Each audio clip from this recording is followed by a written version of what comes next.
Ya saudara, anak-anak yang menyaksikan langsung penggusuran di Tembesi Tower perlu mendapat pendampingan jika memang ditemukan tanda-tanda adanya perubahan perilaku anak pasca kejadian. Jika ada trauma yang tidak segera diatasi, dapat berakibat buruk di kemudian hari. Jangan bilang, aku nggak mau. Media itu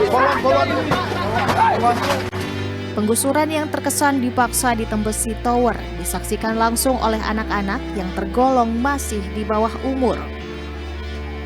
Menurut psikolog, hal tersebut sangat mungkin dapat mempengaruhi kondisi mental anak. Orang tua bisa mendeteksi sendiri jika memang ada perubahan perilaku pada anak-anak mereka pasca kejadian. Gejala anak-anak yang memiliki atau menunjukkan adanya masalah kesehatan mental itu sebetulnya dilihat dari perilakunya ya. Apakah anak-anak ini muncul ketakutan misalnya, kemudian mereka lebih banyak menarik diri atau tidak mau dari keluar rumah untuk bermain dengan teman-temannya, lebih sering menangis misalnya, atau mereka takut ditinggal oleh orang tuanya, kemudian tiba-tiba takut dengan suara-suara keras dan lain sebagainya. Biasanya pada anak-anak, ciri-ciri atau tanda-tanda masalah kesehatan mental itu ditunjukkan dari adanya perubahan perilaku. Perilaku yang sebelumnya tidak ada, kemudian muncul setelah terjadinya sebuah peristiwa trauma. Kondisi mental anak yang terganggu sebaiknya segera diberi pendampingan, karena jika dibiarkan dapat berakibat buruk di kemudian hari.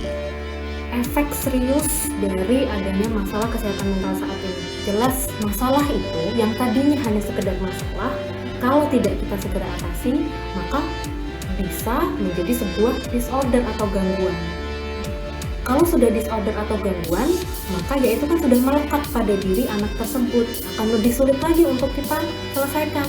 Misalnya tadinya hanya ketakutan saja pada suara, kemudian kita tidak atasi, suara ramai-ramai kan misalnya karena digusur keramaian gitu. Karena kita tidak atasi, bisa jadi dia punya gangguan kecemasan di situasi umum gitu. Kemudian rumah yang digusur kan, rumah itu kan tempat yang nyaman bagi anak-anak ya. Dia sudah tidak punya apa-apa lagi, dia melihat orang tuanya bersedih. Yang tadinya itu masalah, kemudian bisa jadi berkembang ke gangguan depresi. Aku nggak punya apa-apa, aku nggak punya tempat yang nyaman lagi untuk hidup, orang tua aku sedih terus. Jadi efek paling buruknya sebetulnya adalah marah ke gangguan, entah itu gangguan kecemasan, depresi, atau trauma. Ada berbagai metode yang bisa digunakan untuk menangani kondisi mental anak yang terganggu, misalnya bermain. Sebetulnya untuk anak-anak lebih kepada pendampingan secara psikologis yang sifatnya misalnya bermain gitu ya. Kalau misal itu belum mengarah pada gangguan, jadi kita lebih banyak melakukan netralisir ya, menetralkan peristiwa-peristiwa yang dialami oleh anak-anak tersebut dengan melalui metode bermain misalnya. Jadi pikiran-pikiran negatif yang saat itu muncul, kita tanyakan kepada anak, kita bantu untuk membetulkan gitu ya, supaya ketakutan akan berisik-berisiknya misal tuh kegaduhannya yang tadinya dia mikir itu sesuatu yang menakutkan, kita netralkan dengan bermain sehingga situasi itu tidak sama dengan menakutkan.